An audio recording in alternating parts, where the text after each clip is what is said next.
Tövbə itirilmiş şəxsiyyətin qaytarılmasıdır.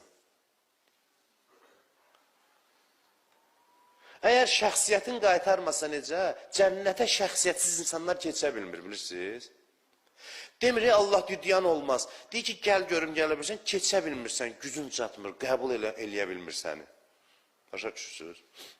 Cənnətin, cəhənnəmin bəhsi ümumiyyətlə belədir. Demirlər, yo, olmaz. Sənə desələr, gəl buyur, gəl cənnətə. Gərək səndə bir qabiliyyət, tutum olsun, oraya gedəsən, gedə bilmirsən. Günah səni bir günə qoyur ki, sən şəxsiyyəti bitirirsən, sənin şəxsiyyətində bir kiçiklik yaranır. Kiçik adamların yeri deyil cənnət. Qurandan dəlil gətirim. Və əmmə mən xəffət məvazinu fə ummuhu haviyə və mə ədrakə məhiyyə nərun hamiyə. Deyir, kimin tərəzisi yüngül gəlsə, adam elə bilir ki, bəzi adamlar, qiyamət günü o kartof soğan tərəzisindən birini qoyacaqlar, sənin savablarını qoyub orada çəkər. Elə deyil, məsələ.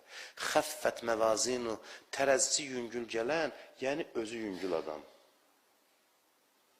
Oradakı tərəzi sənin üçün tərəzisi deyilmirsən? Deyir, kimin tərəziyə, kim ki yüngül adamdır, kim yüngül adamdır, onun yeri haviyədir, haviyə cəhənnəmin adlarından biridir. Sonra deyirsən, nə bilirsən, nədir haviyə? O yanar bir oddur, insanı bürüyür. Tərəzisi yüngül adamlar, yəni özləri yüngül adamlar. Özləri yüngül adamlar. Günah adamı yüngül eləyir.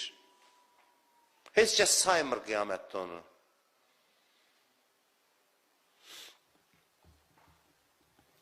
Heç kəs salmır onu.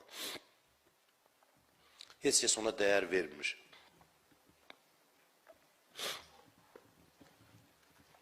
Adamların həqiqi çəkisi üzə çıxır qiyamətdə.